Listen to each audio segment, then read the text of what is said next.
Feliz sábado a todos. Feliz sábado. Todos conseguem me ouvir bem? Bom. Aqueles que tiverem com a Bíblia ou com em papel ou no celular, eu quero começar com vocês abrindo um texto em Provérbios capítulo 30. E eu quero fazer desse texto a nossa oração.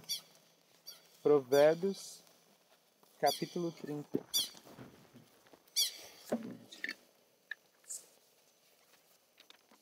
Verso 7 até o verso 9. Provérbios capítulo 30, do verso 7 ao verso 9.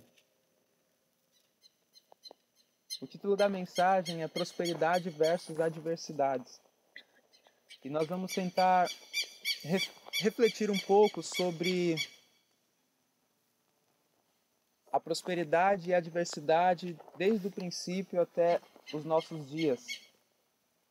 O texto de Provérbios 30, versos 7 e 9 diz o seguinte: é uma oração, podemos tomar como uma oração.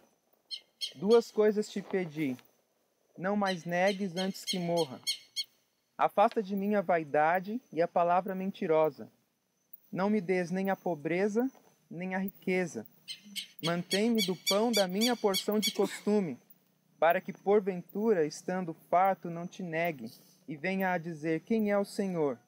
Ou, empobrecendo, não venha a furtar, e tome o nome de Deus em vão. Então, que essa seja a nossa oração. Que Deus nos dê nem a riqueza, nem a pobreza, mas o necessário, o nosso pão de costume. Eu queria, antes de nós continuarmos, usar algo para ilustrar o tema. Eu vou pedir aqui a ajuda da Thalita. Nós vamos usar um copo. E você segura o lanche para você. Quanto você quer? Eu vou colocar um pouco de água nesse copo. Tem muito, hein? Eu coloquei um dedo de água. E a Thalita vai conduzir esse copo até aquele lado e ela vai voltar.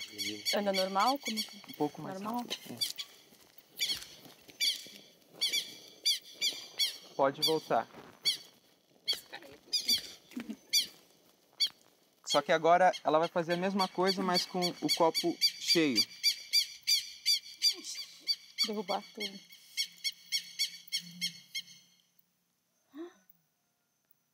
Muita coisa.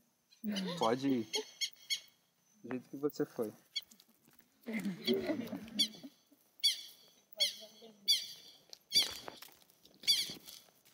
Muito bem. Pode deixar o copo.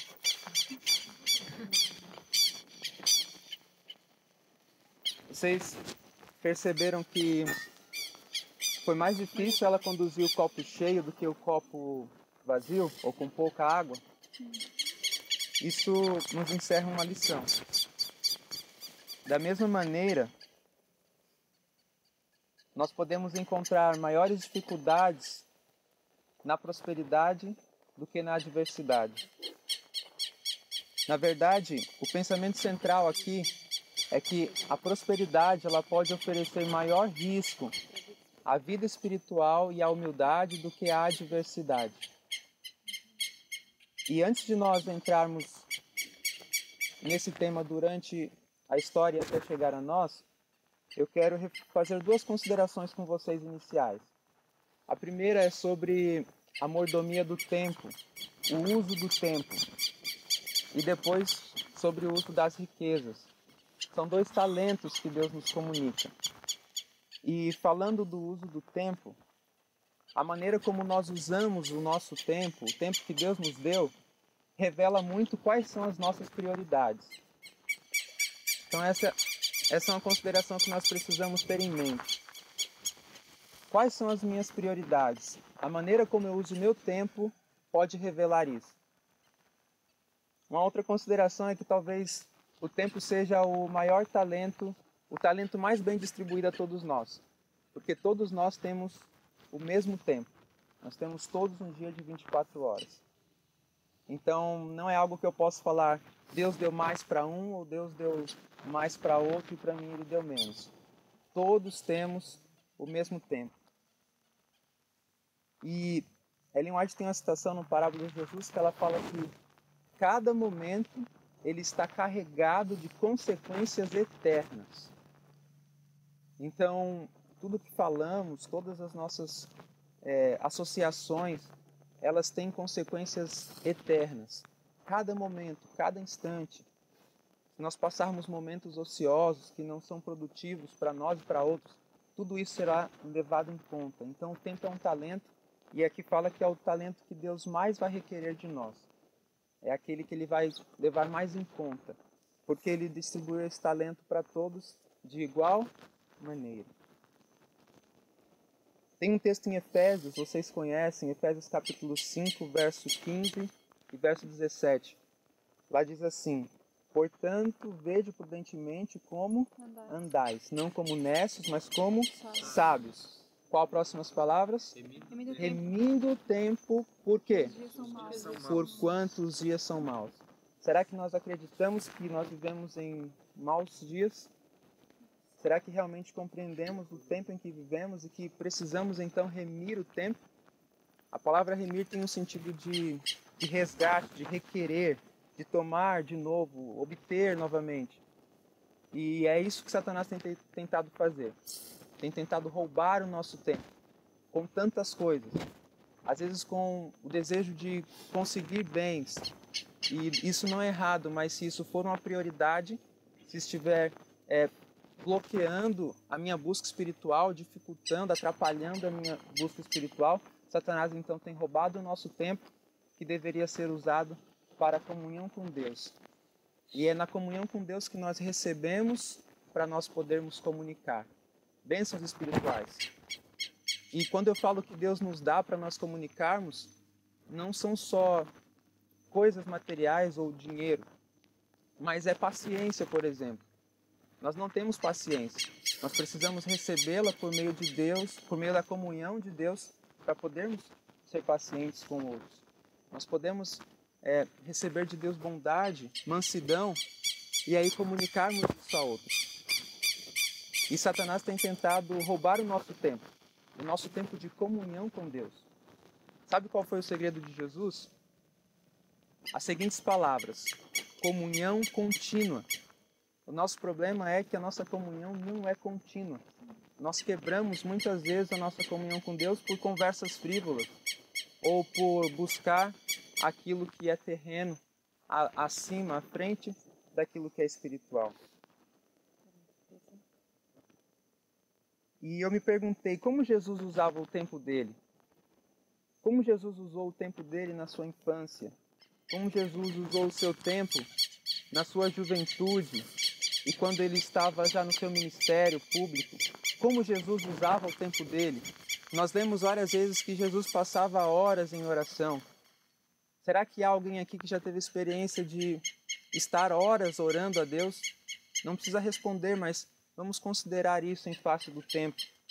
Temos usado o nosso tempo para buscar uma comunhão contínua. Como que a vida de Jesus e o seu ministério foi mantido? Ele precisava ter comunhão com Deus, uma comunhão contínua. E Satanás tem tentado roubar o nosso tempo e o nosso espaço. Porque para nós termos comunhão, nós precisamos dessas duas coisas. Tempo e espaço, lugar, um ambiente. E aí ele coloca muitas coisas para nós fazermos, para nós buscarmos, às vezes coisas que têm a ver com a igreja, só que nós não temos uma real comunhão com Deus. E ele tem mudado o nosso ambiente. Nós saímos do Éden e hoje estamos nas grandes cidades. E o barulho, a confusão, a correria, muitas vezes rouba o nosso tempo de comunhão com Deus. E nós tomamos decisões com base naquilo que nós alimentamos no nosso coração. Nós tomamos decisões com base naquilo que nós alimentamos. E o que nós temos alimentado no nosso coração? Do que nós temos, de que fontes nós temos nos alimentado? para nós termos tempo e espaço, nós precisamos decidir, nós precisamos escolher, precisamos entender quais são as nossas prioridades e então decidir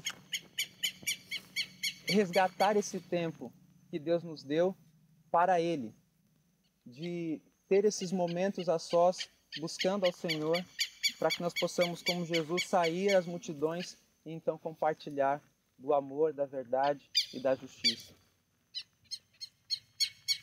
O que significa ser um mordomo? Ser um mordomo é ter a imagem de Deus restaurada em nós. Quando Deus cria o homem, lá em Gênesis 1:26, fala que Ele criou o homem à sua imagem e semelhança, e depois deu ao homem a mordomia, o domínio sobre tudo. Nós não podemos usar sabiamente o nosso tempo, ou exercer, administrar qualquer outra coisa se nós não tivermos primeiro o caráter de Deus. Senão nós vamos administrar de maneira errada, de maneira inútil, de maneira egoísta. Então, para nós exercermos boa administração, para nós sermos fiéis naquilo que Deus nos confia, precisamos buscar o seu caráter antes de mais nada. Bom, e quanto às riquezas? Na Bíblia fala muito sobre as riquezas, sobre ouros, prata, e isso tem muito a ver com a nossa salvação. Em certo momento Jesus disse assim: porque onde estiver o vosso tesouro, ali estará também o vosso coração.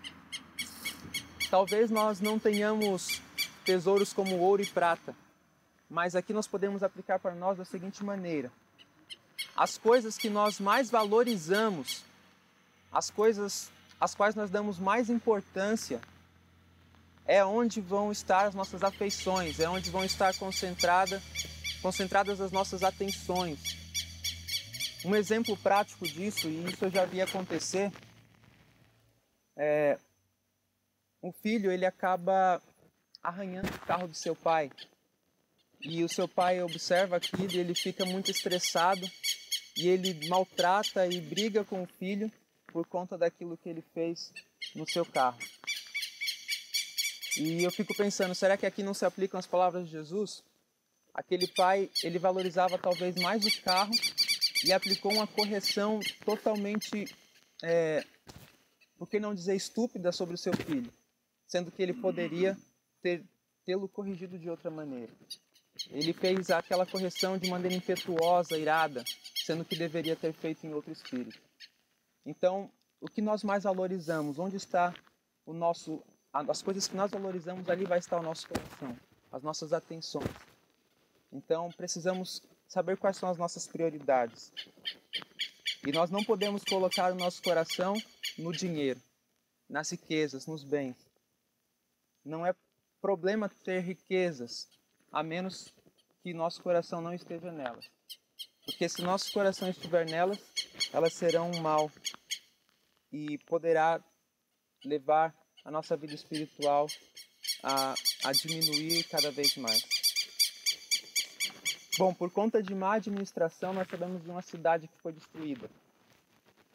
Sodoma e Gomorra, lá havia prosperidade, havia fartura de pão, havia abundância de ociosidade. E por conta de má administração, essa cidade ela foi consumida pelo fogo. Então vejam a importância de nós sabermos lidar com a prosperidade e com a adversidade. Nós vamos avançar pensando um pouco agora sobre a prosperidade e a adversidade durante a história. Bom, na era patriarcal nós podemos considerar a vida de dois homens. José, ele foi um modelo para nós de fidelidade tanto na adversidade quanto na prosperidade. Então eu quero começar dizendo que podemos ser fiéis em ambas as situações, tanto na prosperidade quanto na adversidade. E do que depende sermos fiéis em ambas as circunstâncias? Em Gênesis, capítulo 39, versos 2 e 3, fala que o Senhor estava com José e ele foi homem próspero. E aí depois fala que tudo o que fazia o Senhor prosperava em sua mão. Então, tudo que José fazia, Deus prosperava. Quem prosperou a José? Foi o próprio Deus. E quando Ele nos prospera, é com o objetivo de nós abençoarmos a outros. José, ele foi um bom administrador quando tinha fartura no Egito. Porque qual era o propósito dele ali? Abençoar a outros. Ele não tinha acumulado para si mesmo. E no caso de Moisés, será que Moisés foi influenciado enquanto estava no Egito? O que vocês acham? Será que toda a pompa, todo o luxo do Egito influenciaram, deixaram impressões nos hábitos e no caráter de Moisés, sim ou não? Sim. Sim! O livro Educação fala que Moisés ele foi impressionado pela arquitetura, a escultura, o misticismo da religião falsa, o esplendor da idolatria. Tudo aquilo deixou uma marca negativa no caráter de Moisés. E aí o que Deus achou por bem fazer com esse seu servo? Ele usou de 3 coisas, o Espírito de Profecia nos diz: tempo, mudança de ambiente e comunhão com Deus. Essas 3 coisas foram os elementos para que Moisés não fizesse a sua obra de maneira errada. Moisés precisava de tempo. E quanto que foi o tempo que Deus usou para moldar o caráter de Moisés? Talvez nós achemos muito, 5, 10, 15 anos, mas não foi isso. Foram 40 anos o tempo que Deus achou necessário. A mudança de ambiente, Deus teve que tirar Moisés do Egito e levá-lo para o deserto, para que ali ele pudesse não só escrever a Bíblia, mas também que ele pudesse ler as impressões do caráter de Deus agora na natureza, no trabalho pastoral. Então vejam como Deus trabalha, diferente de nós. Deus queria que Moisés aprendesse lições de humildade, de paciência, pois ele iria conduzir um povo escravo para um outro lugar. E quando nós avançamos, nós chegamos no período dos reis. E os reis eles tinham muitas riquezas, eles prosperavam quando estavam fiéis. Nós temos o exemplo de Salomão. E quanto maior foi a prosperidade de Salomão, uma vez que ele se afastou de Deus, maior também foi a sua queda. E Deus havia dado orientações para que isso não acontecesse. Lá em Deuteronômio fala a respeito dos reis que eles tinham que fazer uma cópia, um traslado da lei. E eles precisavam ler esse traslado dia e noite para que o seu coração não se exaltasse, não se ensoberbecesse sobre os seus irmãos. Mas Salomão acabou caindo, não cultivando esse conselho de Deus. E aqui é dito no Profetas e Reis, página 59. A aflição e a adversidade podem causar tristeza, mas é a prosperidade que representa maior perigo para a vida espiritual. Ainda continua. No vale da humilhação, onde os homens dependem de Deus para serem ensinados e guiados em cada passo, há relativa segurança. Mas os homens que se plantam, por assim dizer, num elevado pináculo e que por causa de sua posição presumem possuir grande sabedoria, esses estão no mais grave perigo. A não ser que tais homens façam de Deus sua confiança, seguramente cairão. Então, ao passo que na prosperidade há um risco, na adversidade há relativa segurança. E aí nós avançamos para os dias de Jesus. Jesus ele foi um homem rico. Ele foi um homem, segundo a pena inspirada, um homem que foi criado por pais pobres. E Jesus ele passou por uma disciplina. E essa disciplina foi o que o tornou um homem mais forte. Ele viveu uma vida simples. Fala que sua vida era laboriosa. E ele não tinha momentos ociosos que o convidassem à tentação. Jesus não permitia com que o seu tempo fosse gasto, esbanjado na satisfação própria ou em não fazer nada. Jesus sempre estava buscando ser diligente no uso do seu tempo. E isto em si, na vida de Jesus, é uma repreensão para os nossos dias. fala que alguns fazem depender de lugar ou prosperidade para viver uma vida irrepreensível. E talvez aqui seja um outro pensamento chave para nós. A mudança, ela precisa começar em nós, em mim. E nós não podemos depender de circunstâncias para começar essa mudança. Nós precisamos começá-la logo, hoje, agora. Jesus, ele não dependia das circunstâncias. O seu caráter não era moldado pelas circunstâncias. Em certa medida, o ambiente pode nos influenciar, mas nós não devemos nos permitir que isso aconteça a ponto de nos separar, nos afastar de Deus. Nós precisamos começar uma mudança hoje. Tentação, pobreza, adversidade, eis justamente a disciplina necessária para o desenvolvimento da pureza e firmeza. Cristo Triunfante, página 210, diz: sob todas, quantas?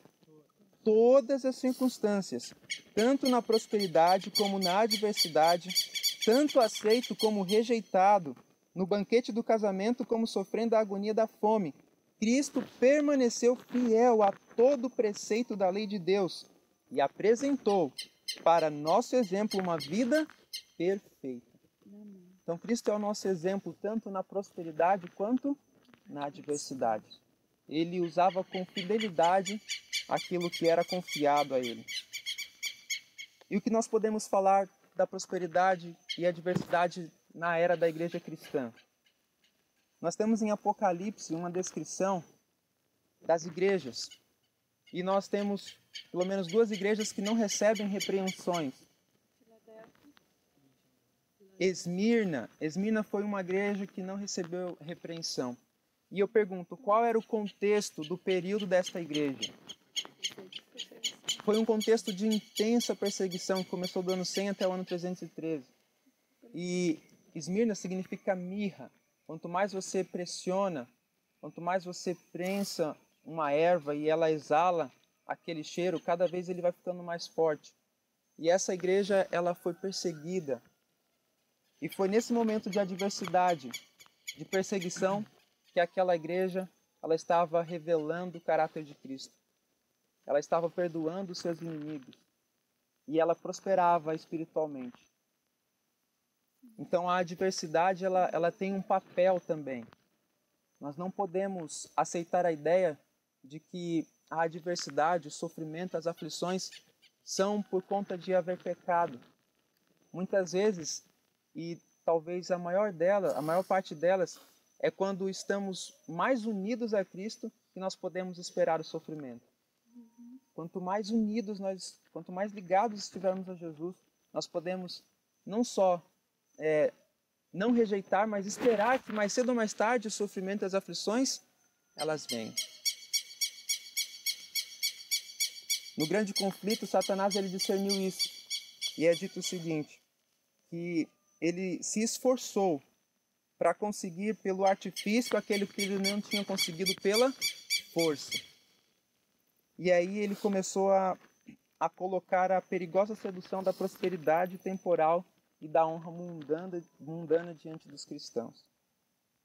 E alguns que recebiam a fé nesse contexto passaram a recebê-la após a perseguição, passaram a receber a fé de maneira a selecionar aquilo que eles seguiam.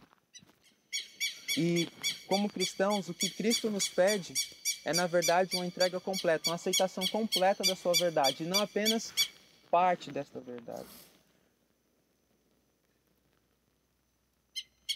Conselhos sobre mordomia nos diz: quantos que na adversidade permanecem fiéis a Deus, têm caído antes as cintilantes seduções da prosperidade. Na posse de riquezas, revela-se a paixão dominante de uma natureza egoísta. O mundo é hoje amaldiçoado pela ávida avareza e pelos vícios de condescendência própria dos adoradores de Mamon. E é interessante que Serviço Cristão, página 41, fala que muitos do povo de Deus, eles têm sido adoradores de Mamon. Eles têm se conformado com o mundo. Mas nós podemos ser fiéis tanto na prosperidade quanto na adversidade. E eu quero falar agora, para nós irmos para a conclusão, no Adventismo. Eu vou ler uma breve citação que está em Testemunhos para a Igreja, volume 4, página 89, que diz: em toda crise religiosa, alguns caem sob tentação. O peneiramento de Deus lança fora multidões como folhas secas. A prosperidade multiplica a massa dos que professam.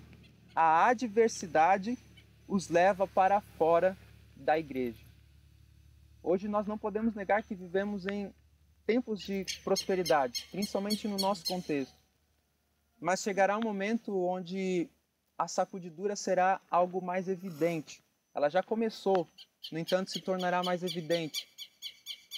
E é nesse momento que aqueles que não são de Cristo serão lançados fora. É no momento de adversidade que alguns sairão da igreja. Fala-se que quando surgir a tribulação ou a perseguição por causa da palavra, muitos se escandalizarão. Muitos serão escandalizados. O livro Santificação, na página 11, diz: enquanto aqueles que confiam em si mesmos e se fiam da perfeição de seu próprio caráter, perdem seu falso manto de justiça. Quando submetidos a tempestades da prova, os verdadeiros justos que sinceramente amam e temem a Deus, cobrem-se do manto da justiça de Cristo, tanto na prosperidade como na adversidade. Então, o manto da justiça de Cristo nos cobre, tanto na prosperidade quanto na adversidade. E eu quero terminar falando sobre os nossos dias. Na minha vida, não é difícil nós olharmos para o mundo e discernirmos que há excessos, há abundância. Mais pessoas hoje morrem por ter grande variedade de alimentos artificiais do que em lugares onde não há alimentos, ou há pouca quantidade. Nós vemos uma facilidade, uma prosperidade nos meios de transporte, nos meios de comunicação, e os excessos podem ser observados. E nós corremos o risco de permitir que essa prosperidade na qual vivemos, ela influencie e até desvie a nós mesmos e talvez os nossos filhos daquilo que Deus tem planejado para nós. E eu quero compartilhar apenas um aspecto disso. Existe um subtítulo no livro Lar Adventista, página 389, que fala sobre um erro cometido por pais ricos. É dito que as circunstâncias em que uma criança é posta terá não raro mais efetiva influência sobre ela do que mesmo o exemplo dos pais. O que significa isso? Os pais podem ser cristãos, autênticos, mas dependendo do ambiente em que eles estiverem, isso vai exercer maior influência sobre a vida do seu filho. Fala que há homens ricos que esperam que seus filhos sejam aquilo que eles se tornaram. Mas aí há um problema.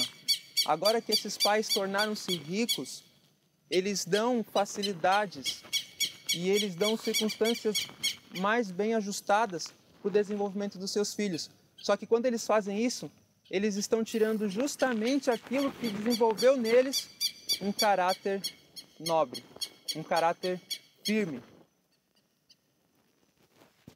É dito que as circunstâncias da vida do pai foi o que fizeram ser o que ele é. Em sua juventude, pressionado pela pobreza, teve de trabalhar com diligência e perseverança. Seu caráter foi modelado na rude escola da pobreza. Foi forçado a ser modesto em suas necessidades, ativo em seu trabalho e simples em seus gostos.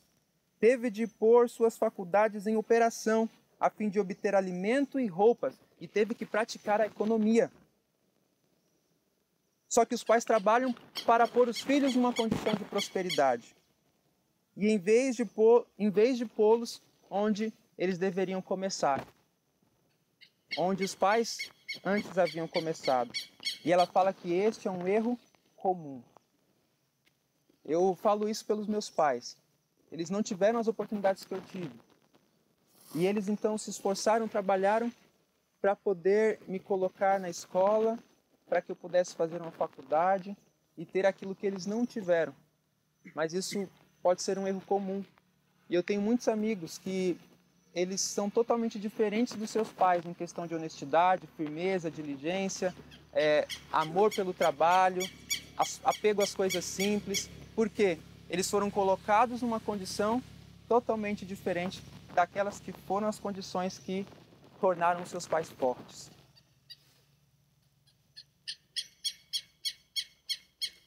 Tivessem os filhos hoje de aprender na escola em que seus pais aprenderam e se tornariam tão úteis quanto eles.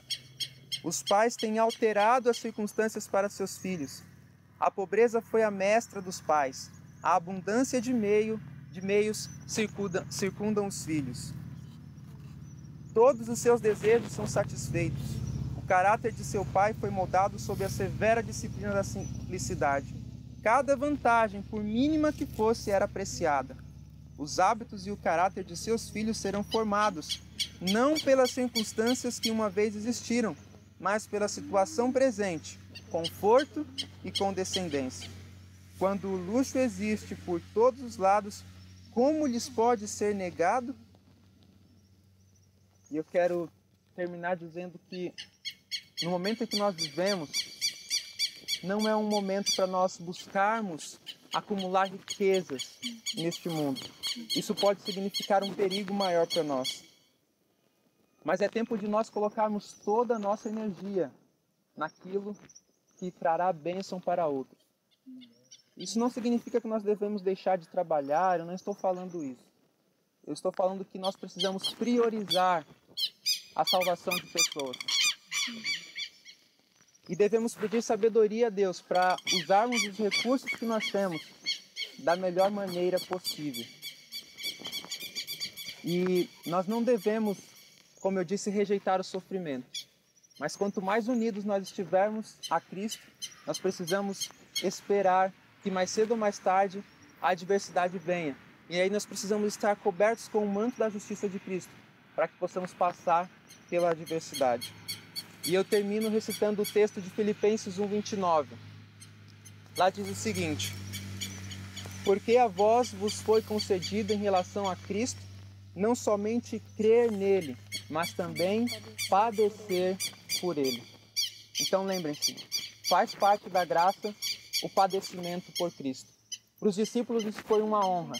E para nós, será uma honra sofrer por Cristo?